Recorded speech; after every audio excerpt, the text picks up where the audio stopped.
Hi, so welcome to week 3 of our a course. We've got Algebra Part 2. Like I said, Algebra is a huge part of this.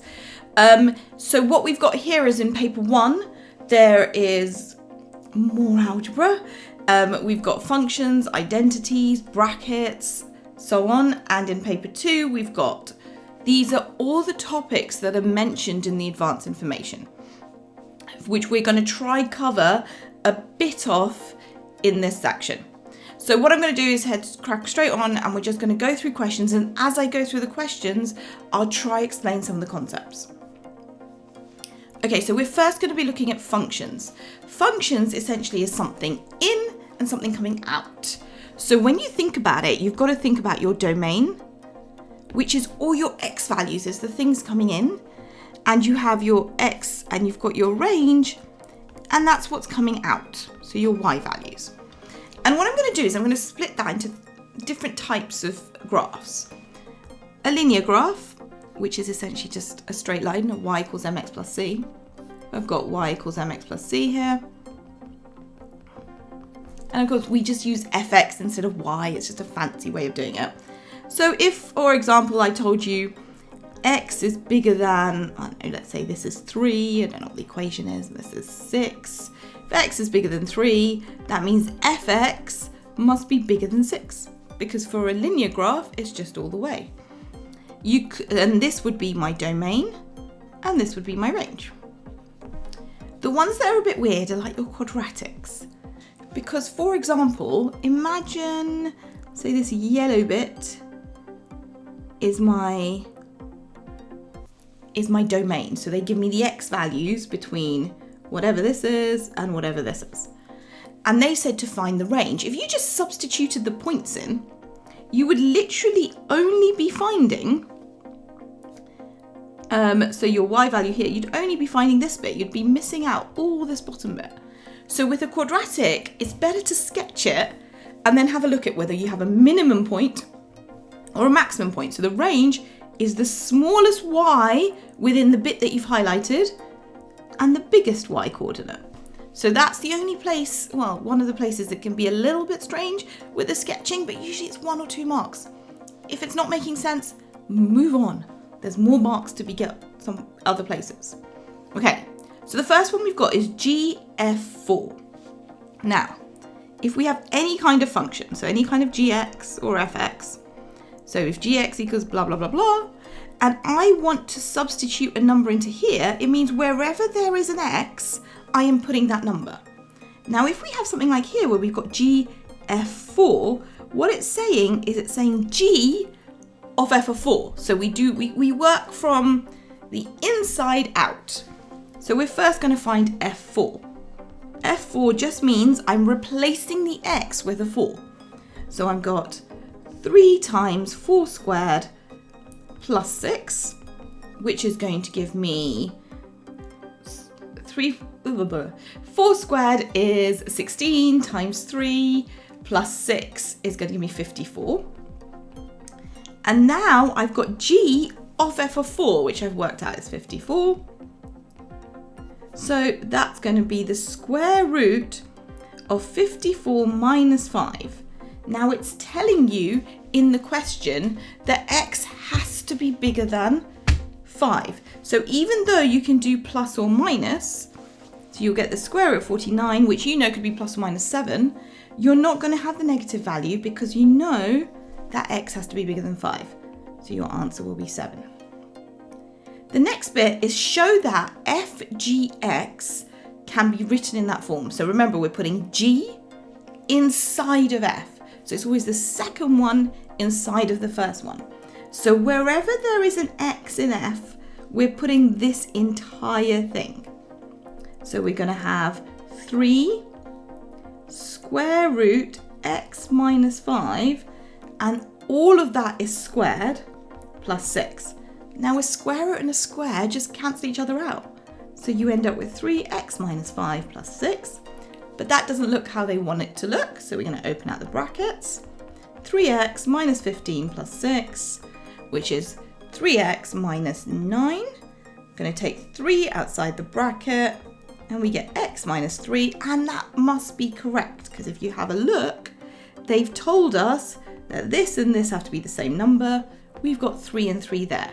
So it's kind of nice when you get the right answer, or you can see that your answer is probably correct. Okay, so this is a prime example. We've got f of x is x cubed minus 2. Now let's think about what x cubed looks like. Forget the minus 2 for the moment. So what does a cubic graph look like? So you're going to have x cubed is the sort of curvy shape. And the way you know it's a positive x cubed is if you go from the low to high, you see you've got a positive line. If it was a negative x cubed, it would be that way around, because if you went from here to here, you've got a negative line. Okay? Now what are we doing to that x cubed? We're shifting it down by 2. So what we're actually doing, the graph that we're actually looking at is going to look something like, so this whole graph has been shifted down, so it's crossing at minus 2, so it's going to be something like that. And it's telling you x is less than or equal to 3. So we're like, okay, so 3 is on the positive side. If y is 0, the cube root of 2 is going to be smaller than 3. So 3 is somewhere here. And we could read off a coordinate here. And we know this graph is going to keep going up, up and up and up. So because we can picture the graph, it makes working out domains and ranges really easy.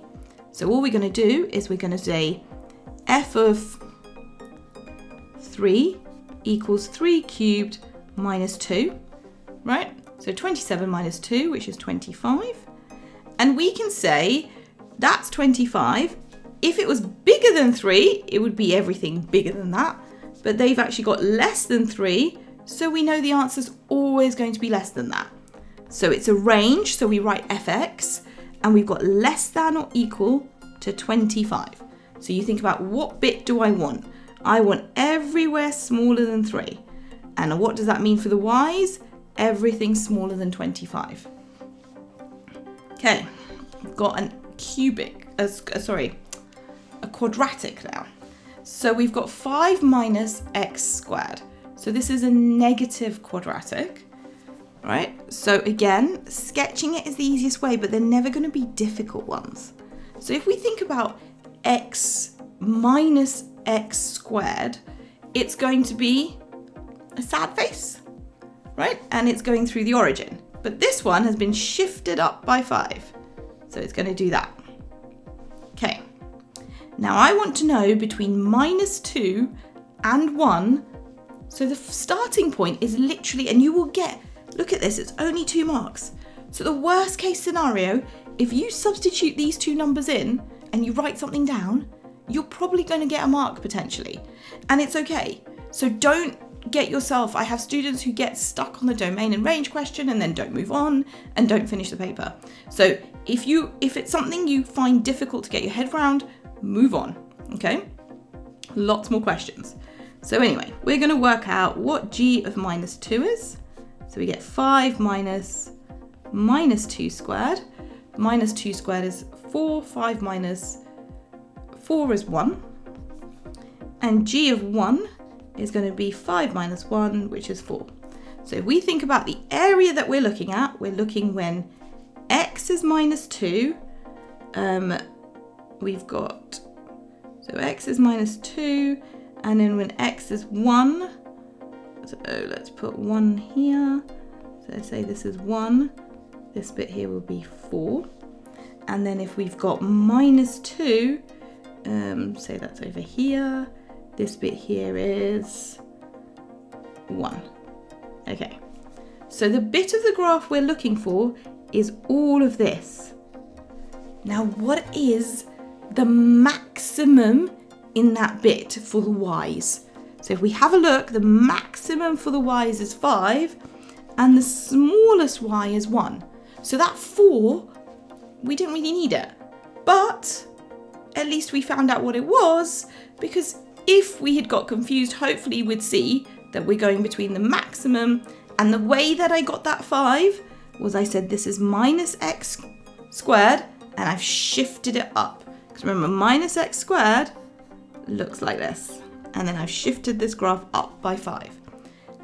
The other way you could think about it is I could differentiate it, make it equal to 0, find my maximum point.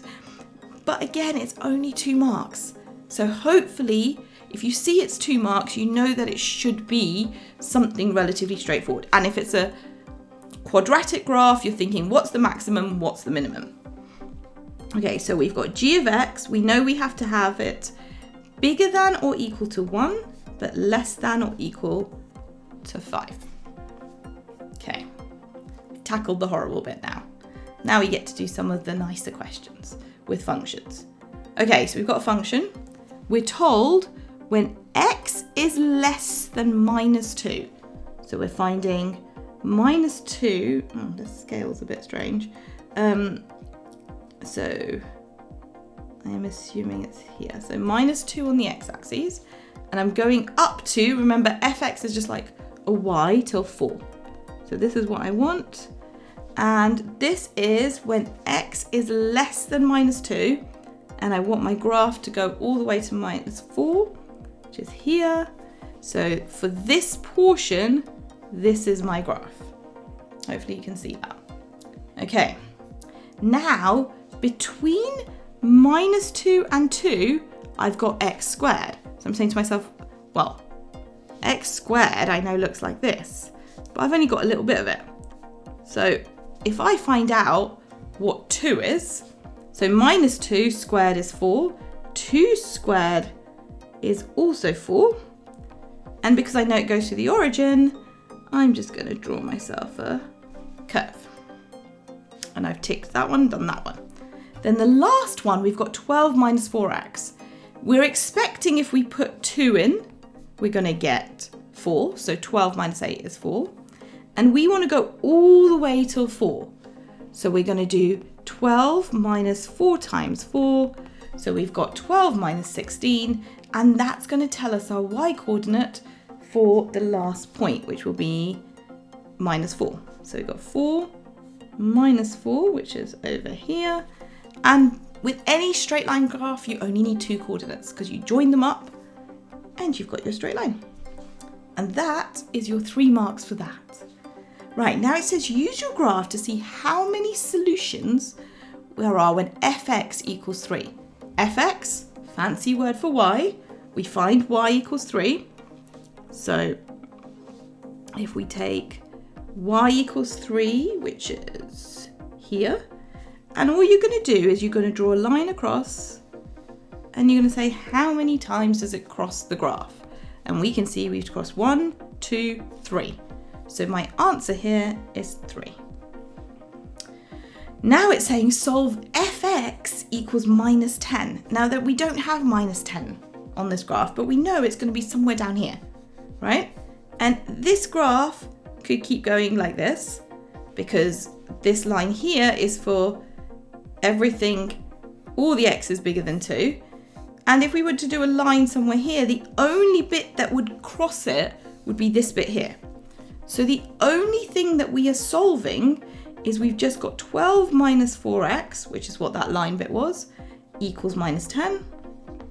So we could do minus 4x equals, so you've got minus 4x equals minus 10 minus 12. So you're going to end up with minus 22, make them both positive, 22 divided by 4, well, 22 over 4, and in an exam, if they don't tell you to put it as a decimal, I'd leave it as a fraction, but if you wanted to and wrote 5.5, you'd also get 4 marks. Okay, simultaneous equations. Now, these are, well, we start off with the easy set, right? Which is sets of 2, which come up in GCSE, and we should be able to do it. We can either equate the coefficients or eliminate a variable. And then we're going to come to the 3 equations. Now, if it's in a calculator paper, you can test this using your polynomial and then simultaneous equation button. However, because they know a lot of you have the class whiz, it's unlikely to be worth a lot of marks if that's the case. So when we solve simultaneous equations, we are finding where they intersect. So essentially, we're finding where the lines meet. If it was graphical, we would draw it and we would see where they meet. So first step, we're going to put all the x's and the y's underneath each other. So I'm going to call that equation 1. I want to bring the x onto this side. So I'm going to get 3x plus 2y equals 13. Now, even though you might be able to see it, it's easier for you to do it like this because then you're not going to muddle up your x's and y's. Okay, so you're going to make one of them the same. So let me say we're going to make the x's the same. I'm going to times that by 3 and I'm going to times that one by 2. So my equation 1 becomes 3 times 2, so it becomes 6x plus 9y equals 33. And my equation 2 becomes 6x plus 4y equals 26. And now because the x's are the same, I can take them away from each other. 6x minus 6x disappears. 9y minus 4y is going to give me 5y. 33 minus 26 is going to give me 7. So y equals 7 over 5. And again, if you prefer decimals, you can write it as 1.4. And now we're going to sub back in. So I'm going to write sub in 1. So I'm going to get 2x plus 3 lots of 7 over 5 equals 11. So I'm assuming here it's non-calculator. It may be a calculator, but like I said, you know, I would be surprised if they did give you it in a non-calculator. So 21 over 5 equals 11. 2x equals 11 minus 21 over 5, which gives you 34 over 5. So x is 34 over 10, which could simplify down to 17 over 5. Okay, so we've got 7 over 5. Sorry, wrong way round. Don't make that mistake.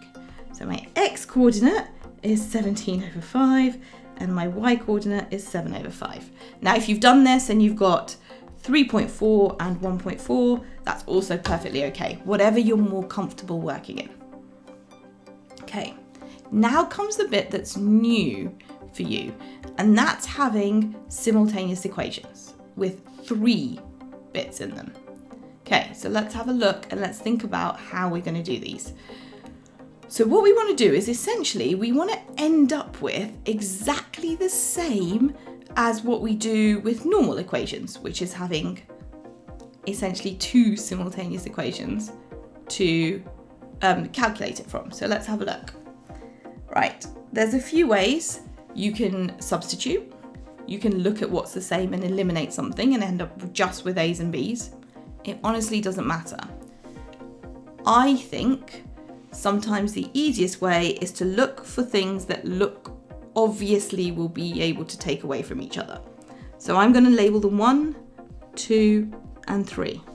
I can see if I do 1 plus 3, because can you see the C's are the same there, so they're going to cancel out.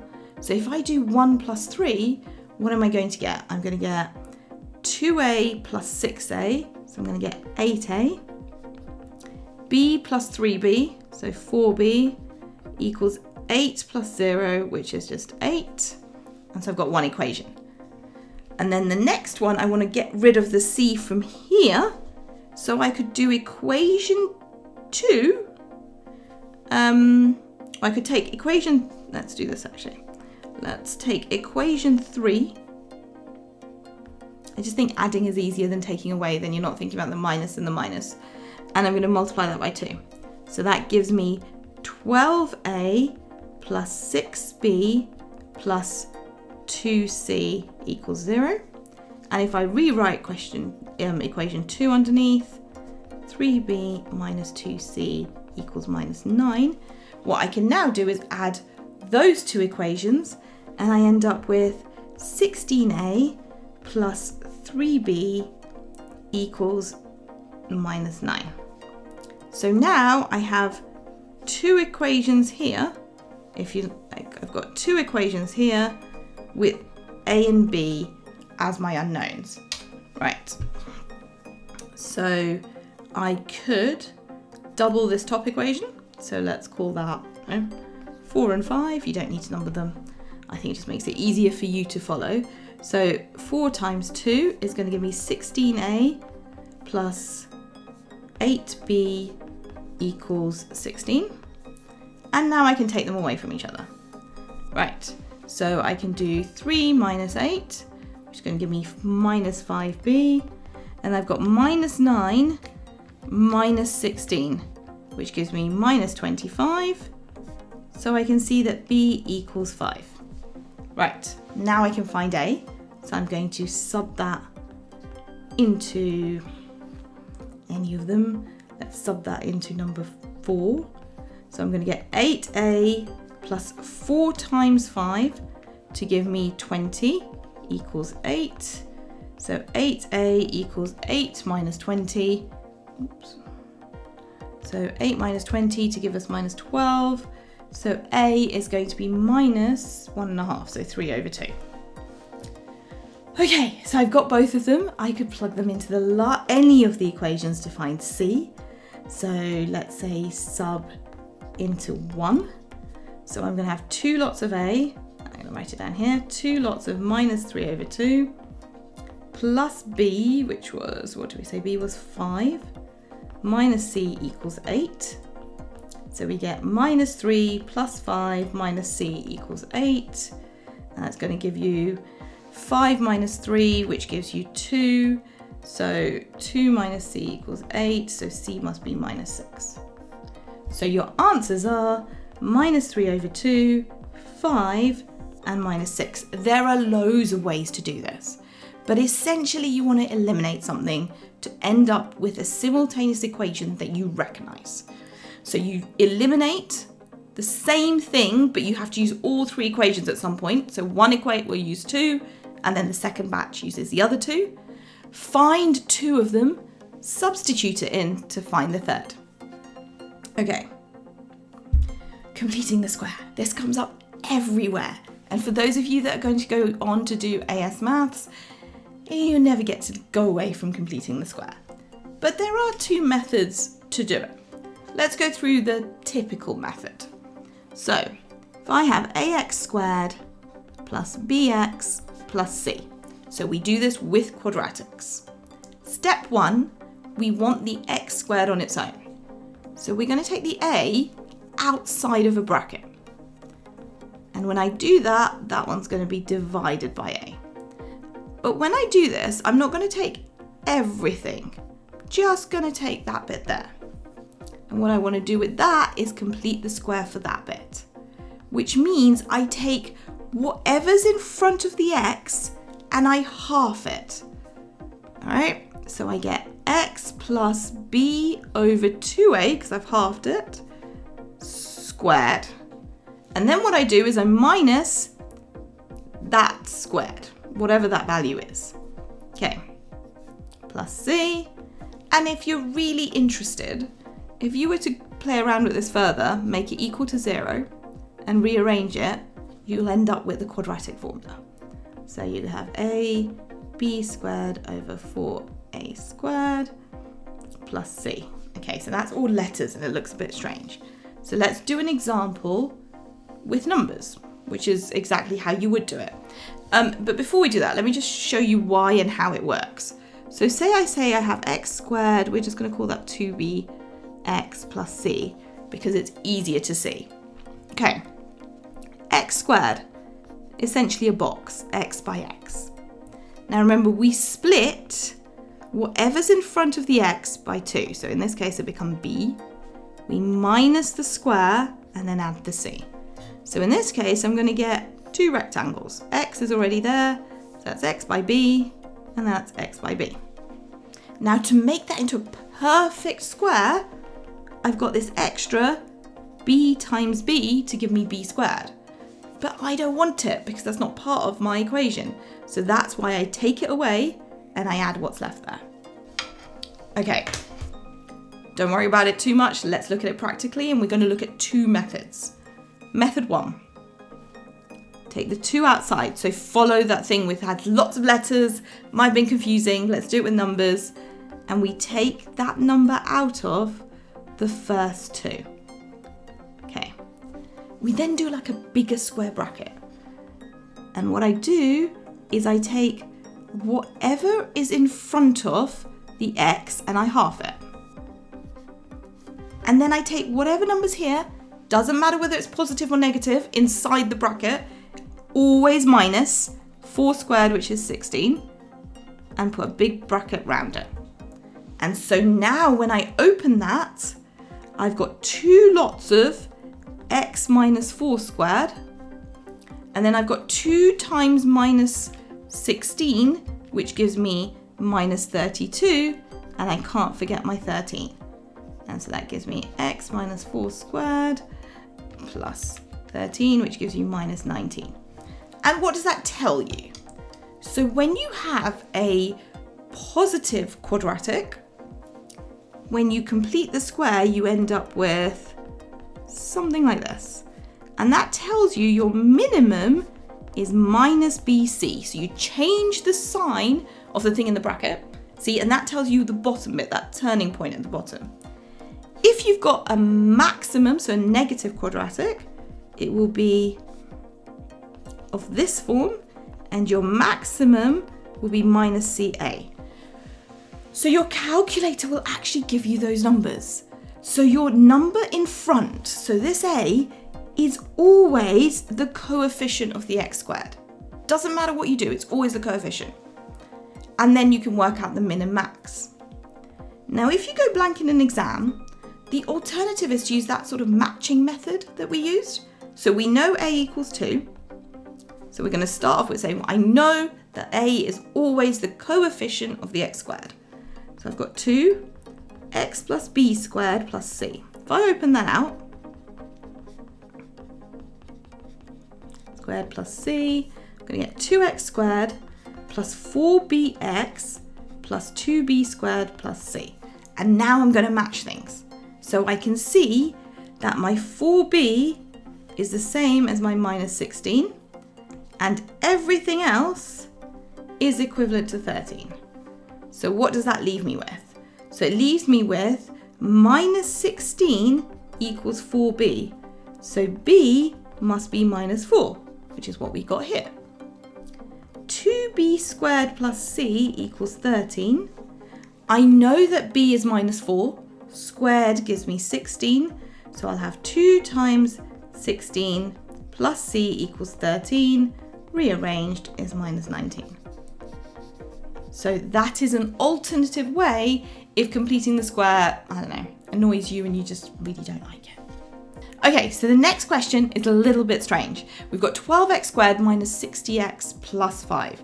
We're going to approach it in exactly the same way that we approach it completing the square. So we're going to start off by taking 12 outside of the bracket of the first 2. We're then going to complete the square for this bit in the middle. But if you notice, you're going to get a fraction because you've got to half the minus 5.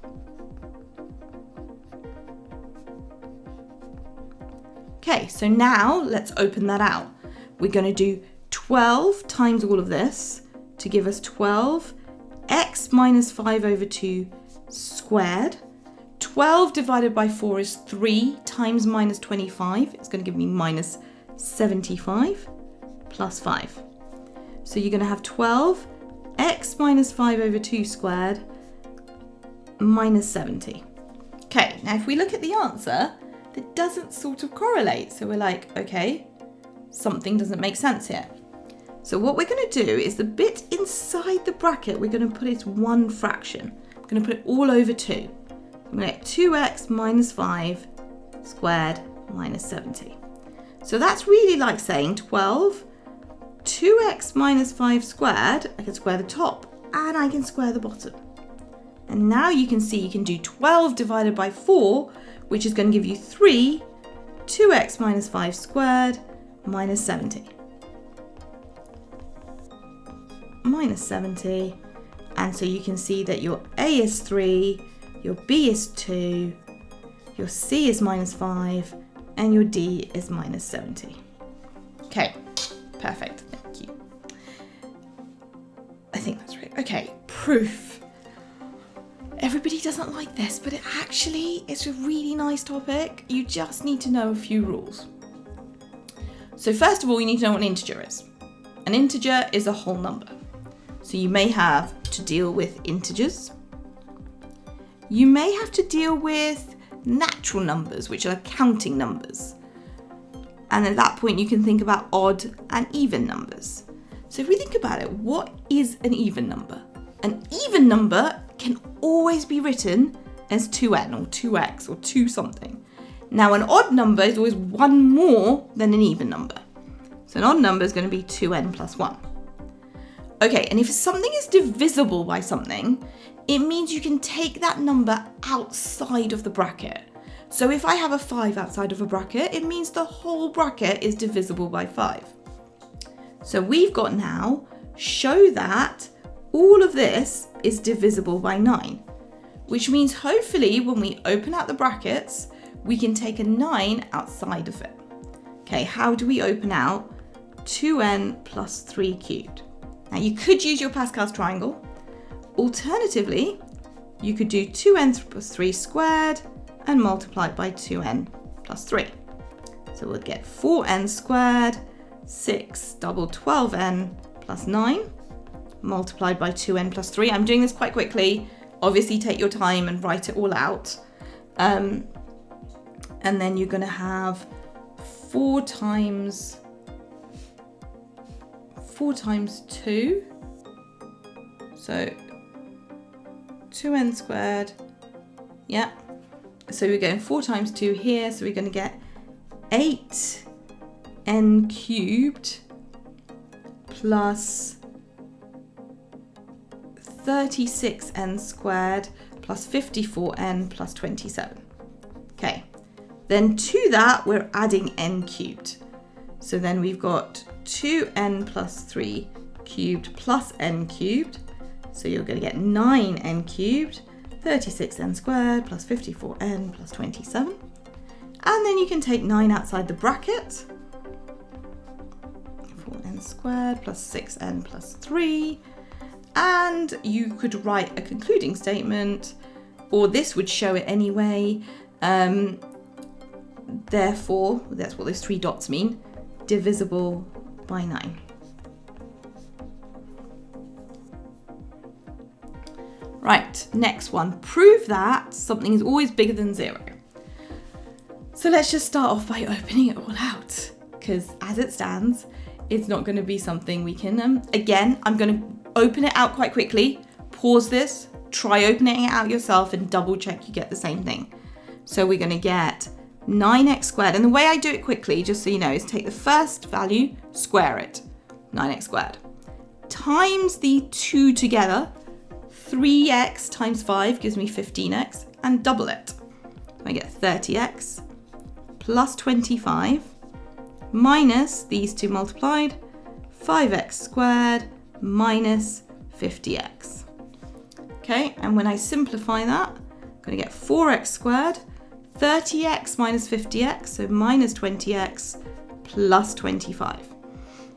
Now, if it is always bigger than or equal to 0, I'll be able to write it as an exact square term. So I'll be able to do something, something, all squared. Okay, so let's think about it. Take the first one, that's going to give you 2x. If you take the square root, that's going to give you 5. You want minus 20, so you can put minus there. And you could prove it yourself by opening it out. And you can see that this is always bigger than or equal to 0 as square number. So whenever you want to prove something is bigger than 0, you've got to show it's a square number. The other method you could use is using the discriminant. Now the discriminant, if you remember, is b squared minus 4ac. In this question, a is 4, b is minus 20, and c is 25. So we get minus 20 squared minus 4 times 4 times 25. Okay. And you could calculate that. And if your answer would be, so let's work it out. We'll get 25 times 4 times 4, which is 400. 20 squared is 400, which is 0. And because there's only one root, which means it's bigger than 0. Because 20 squared is 400, so there's one root. So we know if we were to do the equation, it would be like this, and it would always be positive. Okay. Sequences, nth term and limiting value. Right, so this topic looks a little bit scary. You only really need to know the mechanics of it. You don't really need to, just gonna double check, I didn't miss a question there. You don't really need to know exactly how it works, but it's good to know, right? So generally, if I take any value, what can I never, ever, ever divide by? So I can never divide by 0. So I can never have 1 over 0. It's illegal. It doesn't work. Okay?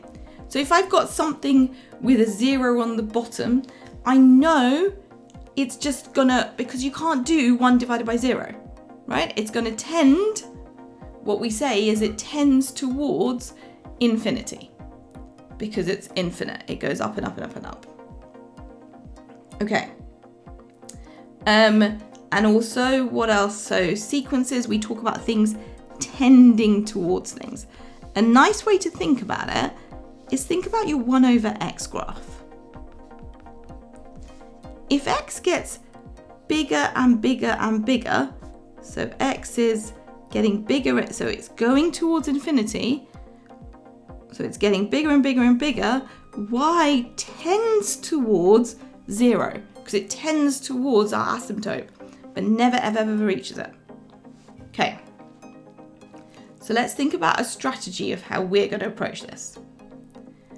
Right, in terms, there's no limiting value in the first bit anyway, so it's saying the kth term, so instead of n, we're putting k of sequence A, so k 14k plus 30 is equal to putting k into sequence B.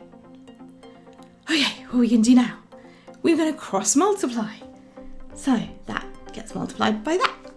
So you get k squared equals 2 14k plus 30. Open it all out. We get k squared equals 28k plus 60. Move everything onto one side. And we have a quadratic. Now, if it's a calculator paper, use your calculator to help you factorize it. Although if we think about factors of 60, we could have, with a difference of 28, hopefully you're going to think, oh, it's not going to be a huge number. So it's not going to be like a long way down. So 60 and 1, we go, okay, we've got 60 and 1, that's not going to give me a difference of 28. 30 and 2, perfect. 32 minus plus. So then we end up with k equals minus 2 or k equals 30. Which one of those doesn't make sense? Can we have a minus term of a sequence? We can't we? So we've got the first term, then the second term, and the third term. We can never ever have a minus term. So we're going to cross that out, and we've got k equals 30. Okay, now we're going to look at the limiting value. So we're doing as n goes towards infinity. Right. One way to do this, remember if we have 1 over n, we can say it goes towards 0. So this is more so you understand it. You may have learned just to sort of cross out the n's. But what we're going to do is we're going to divide every single thing by n. So the top one's going to be 3n divided by n, 1 over n, because as long as we do something to everything, it makes sense. Now as n gets bigger and bigger and bigger, 1 over n goes towards 0. So then my whole thing must go towards minus 3 over 2 because the n's go towards 0.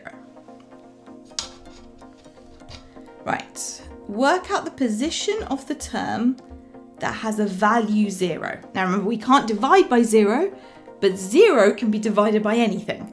So the top would have to equal 0 for that to happen. So 5n would be 1420. Okay, so n equals 1420 over 5. We could double both of them and then divide by 10. So you could see it's actually double that. So 284.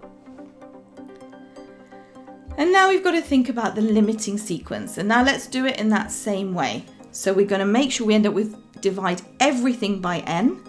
So we get 1420 over n minus 5 over 1420 over n plus 5.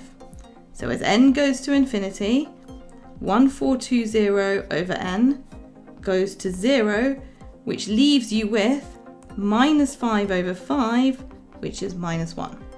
So your answer is minus 1.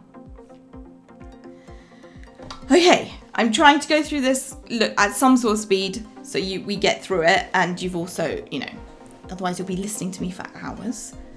We've now got the factor theorem. Now, what does the factor theorem say?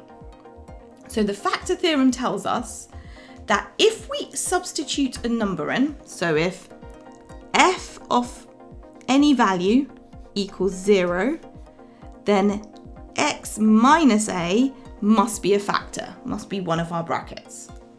So your first step is always to take what you've been given and make that equal to 0. So as if you were solving it for the roots. So when we do that, we get x equals minus a third.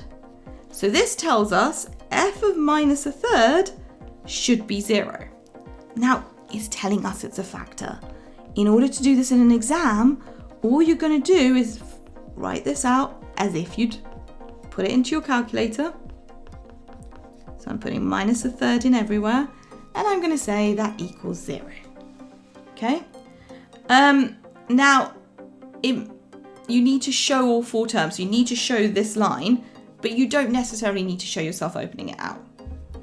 And now it's telling you to factorize fully. Now, you may have learnt this in a few ways. You may have done a long division. You may have also done like it by inspection. I do long division slightly differently to like the linear form because I think it's easier. Let me show you what I mean. So I've got a cubic. So I'm going to take my factor and I'm going to write it 3 times. And then I'm going to take, so let me write the equation here. So it's just above. And I'm going to say, what do I multiply this by to get this? So I need to multiply 3x by x squared. So I'm going to put x squared there, and I'm going to open out those brackets. So I'm going to get 3x cubed plus x squared. So now I have x squared, but I want minus 2x squared. Okay? And I also know that I'm going to be multiplying it by that. So I'm going to say, okay, I have x squared, I want minus 2x squared, so I need to take away an extra 3x squared. So I'm going to have a minus x here, because when I open out this bracket, I get minus 3x squared minus x. So now I have a minus x, but I want minus 7x. So I need to have an additional minus 6. So that's going to be a minus 2 here. So I'll get minus 6x minus 2. Everything beautifully balances. This tells me I've got 3x plus 1, x squared minus x minus 2. And then I can factorize it again. And I get x plus 1, x minus 2. Now, if you've learned it going down and that makes more sense to you, just do it that same method. Okay? This is just alternative. The other way that you can factorize when you've got a factor is you say 3x plus 1 is something squared plus something plus something. And you sort of match your coefficients. So you say, well, we can see a has to be 1. So you can do the first and the last really easily. And c is minus 2.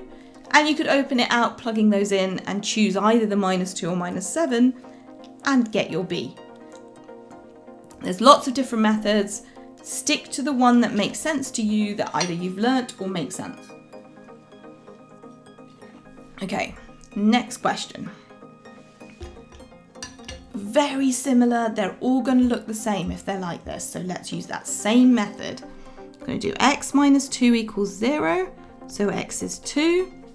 And then we're just going to say f of 2 equals 2 cubed plus 8, 2 squared plus 5, 2 minus 50 equals 0.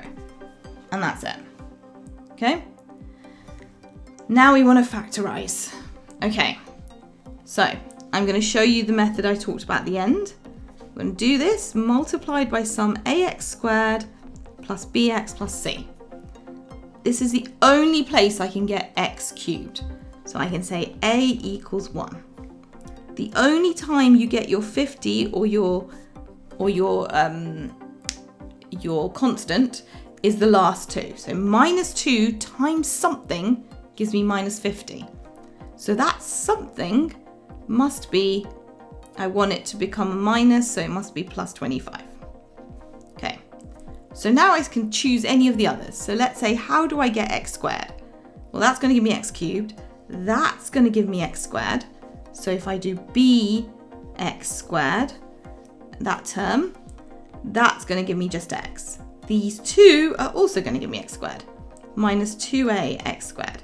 So I can see b minus 2a has to equal 8. I already know what a is. So b minus 2 equals 8. So b is 10. So now I can see I have x minus 2 and I've got x squared, b was 10 plus 10x plus 25.